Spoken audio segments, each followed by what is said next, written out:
Charlie. Welcome to our podcast. Thank you, Marianna. Pleasure. And so we are with the Festival Walk the Talk, and we are carrying out the theme I Am Human, which is the entrepreneurial pulse. So what is really your entrepreneurial pulse? What is the really thing that is helping you to have that heartbeat in order to take the step to become an entrepreneur?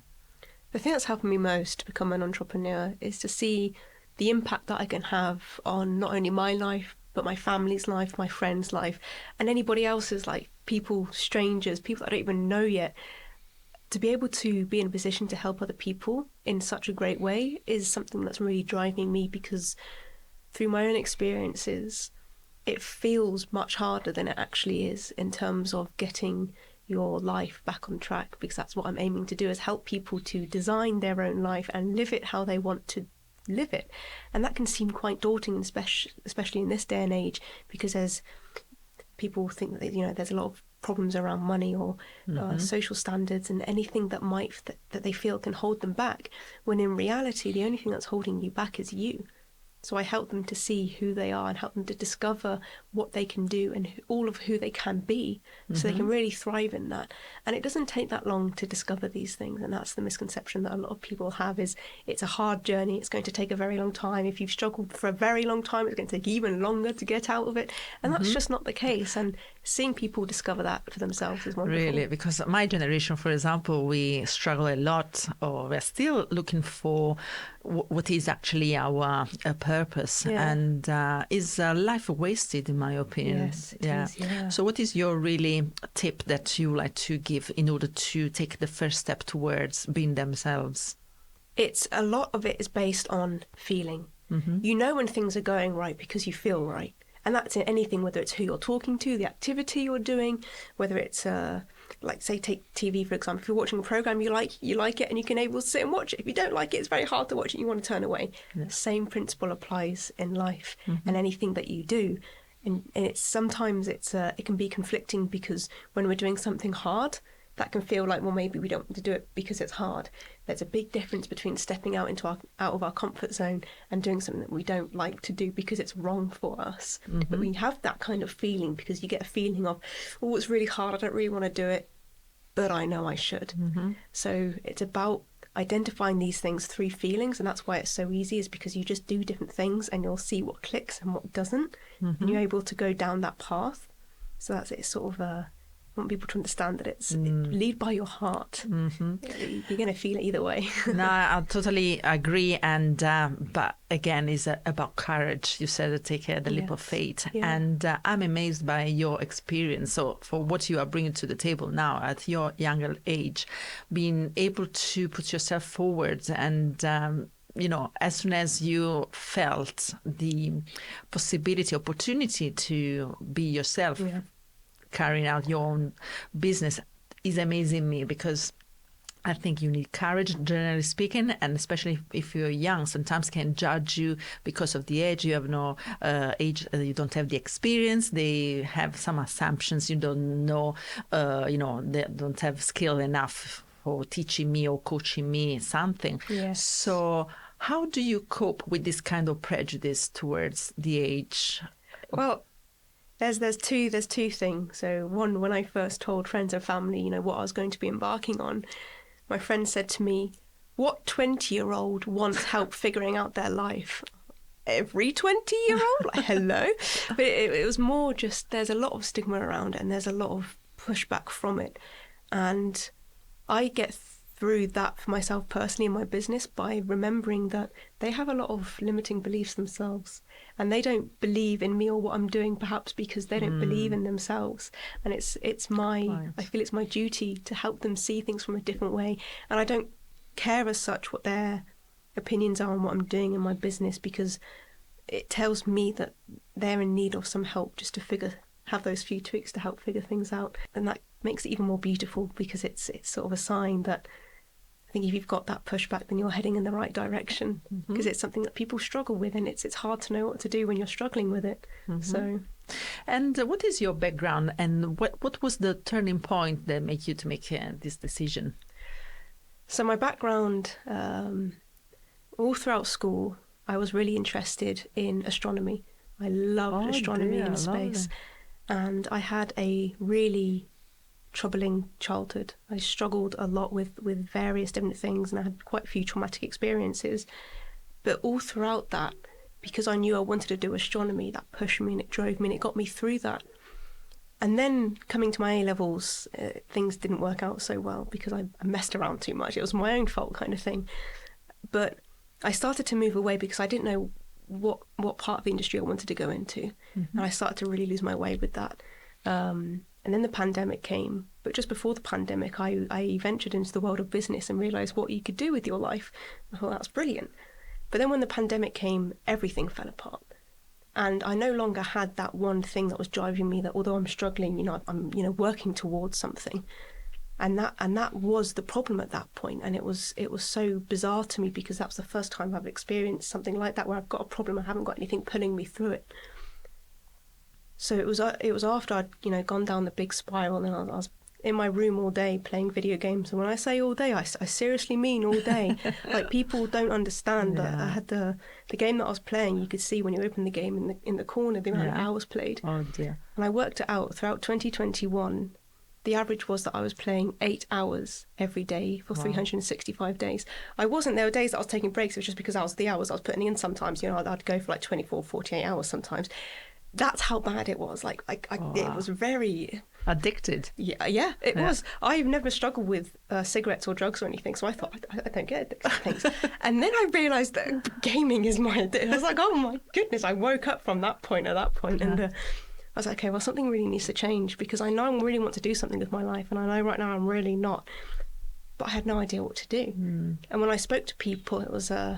you're in your 20s, you're supposed to feel like that, you figure it out. They weren't answers that I wanted. Like, how do I figure it out? How do I know I've got the right thing? And I had to answer these things for myself. But it wasn't, again, the process that I took was simple. And it took 2 weeks to a month for changes to happen, and I was on track. And that's the thing, I was stuck for 2 years. So I thought it was going to take 2 years to get out of it, and it really didn't. So by getting myself out of that gaming addiction, I was able to put together processes and get my life on track. And the processes that I use to get my life on track are also the processes I use to help me find my ambition, to help me find my purpose, to help me find the things that I want to do, help me find the things that I don't want to do, and design my life. And that's exactly why I use those processes to help the people that I work with to do the same thing, and design the life that's worth living and that they deserve, because we all deserve to live amazing lives. That's what we're here for, and you can do that. Life's going to be hard either way, whether you choose the easy route or the hard route, so you might as well make it worth it, right? Fantastic. And maybe you needed that gaming addiction for a while to make you realize instead. I don't regret it one bit. If we went back to that, I'd do it again, because the people that I met, the experiences that I gained, and everything else in between that brought me to where I am today. So it's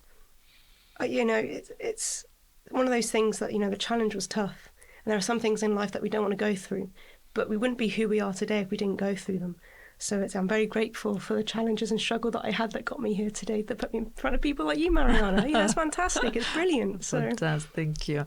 Well, as you know, with WOW program, we are touching every quarter different elements, natural element, and in winter we are going to touch with the Earth connections. So that's what that symbol means. Really? Symbol for Earth, in which is it the symbol in which there is any culture associated with it? I don't know the history of it. It's the rune symbol. So you've got the elements, they've got their own runic symbol, and that's fantastic. That one. Yeah, it always helps me reminds me to stay grounded.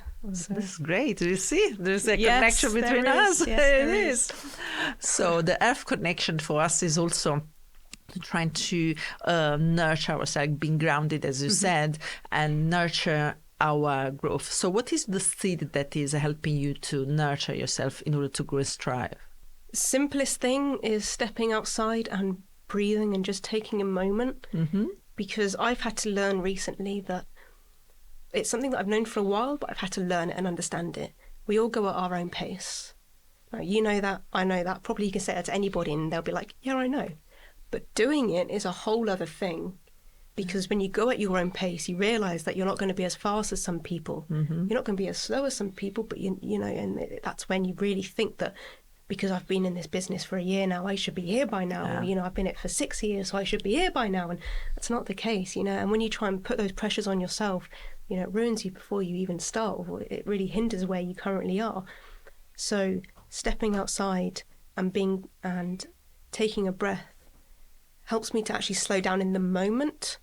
Because when you slow down and you're present in the moment, you're able to understand or be able to feel you and your life and your path, because you're taking that moment to indulge in the senses. You know, what are you feeling, what are you hearing, what are you tasting, if anything, and all those different bits. It grounds you to that moment, and you're able to take that breath and go on to where you need to go. So be present in the moment, go outside and touch your feet with your bare feet, and that really helps. And just take a breath.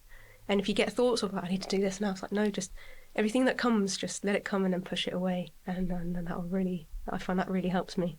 Fantastic. So I will invite you to look straight into the camera and tell me what is the the keyword for you for 2024, as from a personal point of view as well as professional point of view, for you to grow throughout the year. The key word for 2024 would be patience. Patience with myself, with my processes, with other people. Because patience is a word that, again, we all know and probably all use, and it's easy to think that you might be a patient person or, you know, patient in certain circumstances. But what does that actually mean? Because you can tell you're getting impatient when, again, if you think you should be at a certain point, you're getting annoyed with yourself, that's because you're not being patient with yourself. Same if, you know, if you've got to either complete a task. It can be a task like writing an email. It could be a task of writing a book. It could be as big or as small. If you start feeling frustrated with the progress or lack of progress that you've made, then you're not being patient with yourself. And I've struggled a lot with that recently, because I think I should be doing more than I am. And it's hindered me more because I feel bad, so I don't do it, because I don't want to make myself feel even worse, and it really puts you off even more than you think, kind of thing. So it's patience is my word for 2024. I love it. Careful, yeah.